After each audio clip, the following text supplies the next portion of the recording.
Okay, so we've been reading in the Gospel of Luke about the story of Martha and Mary, and we'll talk about that in a bit, but review what we've been saying and then maybe push forward.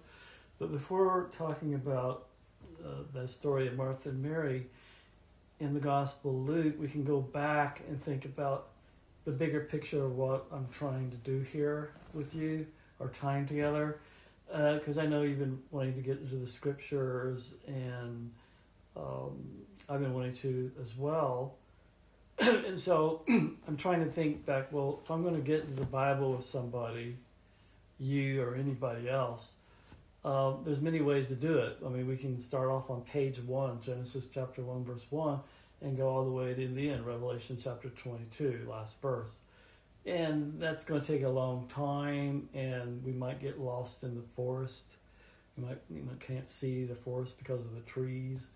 Too many details. So what I like to do, which is, it's a great thing to do, by the way, read the Bible from beginning to end. It's hugely to be encouraged. But if I want to take somebody fast track, if you will, I like to go to the heart. As I have read the Scriptures over decades, go to the heart of the Bible, pull it out and put it on the table. And I feel like that's super important, because it is possible to read the Bible and miss the heart of the Bible. We have numerous examples of that back then and today. Majoring on minors, straining at gnats and swallowing camels, the Pharisees that knew all about the Scriptures, but they think the Scriptures give them life and they're unwilling to come to Jesus. So it is possible to have a PhD in the Bible and miss the Bible, miss the author of the Bible, miss the heartbeat of the Bible. And so I'm laboring to prevent that. Let's go right to the heart of the Bible, first of all, and then we'll have a better appreciation of the whole of the Bible, and we won't be missing it. And it won't take us decades to get there. In a very short time, we can go right to the heart of the Bible and get that into us. Because one can ask, we can back up from there and say, okay, well, what's the point in reading the Bible in the first place? What are we trying to do? Or what's the Christian life all about? I mean, that's the big question. What are we supposed to be doing? I mean, what is a Christian supposed to do? The big question, what does it actually look like to live the Christian life? It's a big question. And what we're going to be doing here in this little study that's going to go on for some time, day to day. We'll try to keep it at 30 minutes a session, a big session. Maybe I'll take this recording and break it up into chunks later. And this is completely unscripted. I'm going basically off the top of my head or the bottom of my heart, however you want to say it, and just we're going into it, right? So, but the big picture, the big framework picture to studying the Scriptures. So I said, why study the Scripture? You want to get to the heart of the Bible. Okay, but why do that? Because the bigger question is, what's the Christian life actually all about? What does it look like to live the Christian life? And you can be a Christian for 40 plus years and still be asking the question, because you can go to churches, you can associate with Christians, and you can observe what Christians do, how they talk, etc., what they do when they gather, and you can say, oh, I guess that's what Christianity is about. And I wonder about that. And you can look for examples. Well, what does it look like to live the Christian life? Well, you can look at examples today of people falling in and falling out of church meetings, whether they're going to Mass and Catholics, or they're going to the Divine Liturgy among the Orthodox, or they're going to praise and worship and Bible study service at a Protestant church where they have communion sprinkled in there somewhere. However you want to do Christian worship services, you can come away from those services and ask, well, is that what it's all about? Get up on Sunday morning or Wednesday night or whenever, and I drive across town and I walk into this building and I sit down and I say prayers with people, I sing songs with people, I might hear scripture read, I might sing scripture. I might go forward for communion if they do that. Some places don't do it at all.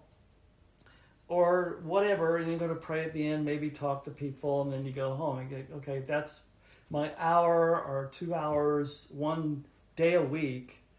And you can do that for 40 years and ask yourself, well, is that really what Christianity is all about? Is that what it looks like for me to participate in the way, the truth, and the life, to be a follower of Jesus? Is that what it actually looks like? And the answer that I would like to give, and other people throughout centuries would give, and today say, yes, that's absolutely a part of it. That is a part of it. But it begs the question whether that's the whole of it. And I would say absolutely not. Because it leaves the rest of our lives, the other, 24 times 7 minus 2 hours, however that computes to, that many hours a week, what are we supposed to do? What does it look like, behind the wheel of a car, or among my families, or interacting with my neighbors, or at work, or the workplace? What's it supposed to look like? And one way to get to that question is read books, right? You can read books that give you doctrines of Christianity, and you can become an expert on the doctrines of Christianity. You can study systematic theology. You can study historical theology, and you can read all the books on the shelf about what everybody and his brother has said about the Bible. You can be an expert on the Bible, expert on Christian doctrine, dogma. You can be an expert on that, and I say that's a good thing. Somebody needs to do that to keep us on track, to keep us true to the past, true to the faith. That's a good thing. I'm not knocking it. But is that the answer to my question? Become a Bible expert? And I would say no.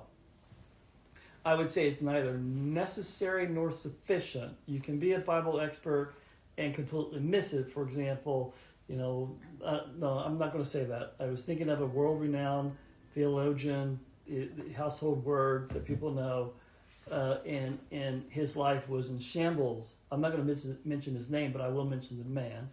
He was world-renowned. He's got big. His works take up a whole shelf, in a library. Okay, and famous person around the world, highly influential during the Nazi Germany era, but his personal life was an utter failure.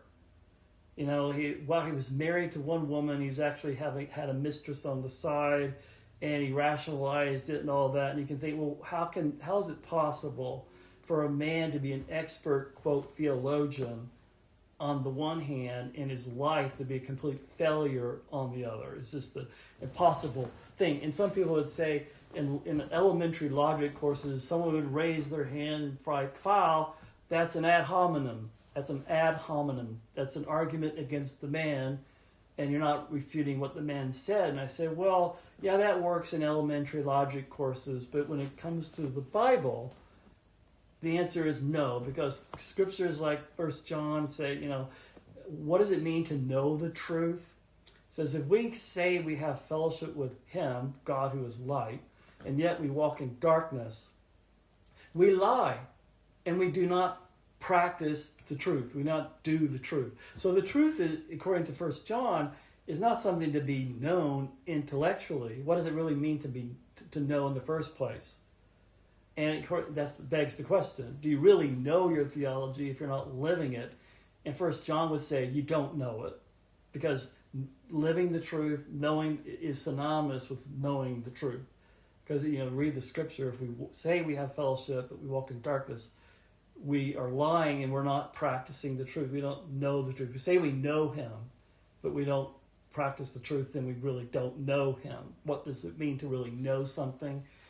And this might be more prevalent in the western part of the world than the eastern part of Christianity. We have this split between practice and doctrine, and you can be expert on doctrine but a complete failure on practice. And you say, well, you can do those two, and it's not a refutation of what you say about doctrine. But I would say, according to the scriptures, that doesn't fly, it doesn't work. And so, back to what I'm saying, this person was world-renowned theologian, bookshelf full of his books, fine works as they go, but his life was a complete failure. And so, does that what it looks like to live the Christian life? To just go to meetings on Sunday? Yeah, it's a part of it, but no, it can't be the whole. It can't be nearly what it's all about. Secondly, how about being, a Bible expert? You can be Mr. Walking Bible, quote unquote, or a world-renowned theologian. And I'm saying, yes, the Bible's necessary, and yes, having good doctrine is necessary, but it's certainly not sufficient.